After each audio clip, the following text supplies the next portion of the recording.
Yeah, this is Dr. Omar. This video will show you how to transpose data in Excel. As shown in this PowerPoint slides, we have a table here that is arranged, cases are arranged in columns and variables are in rows.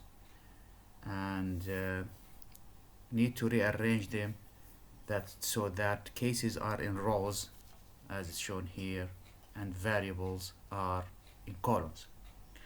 And the way to do that is if you go to the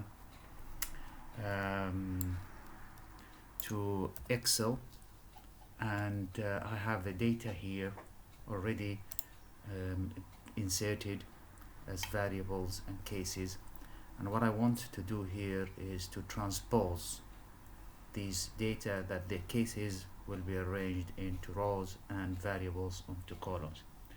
And the way to do that is to select the data that you want to rearrange, right click on using the mouse and copy it, and then select another area within Excel, the same sheet or different sheet or another file, and then right click again, scroll down to a function called paste special. Click on it, a small window will appear.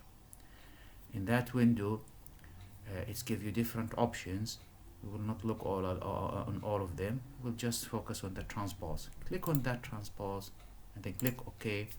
So your data now has been transformed from the format of that cases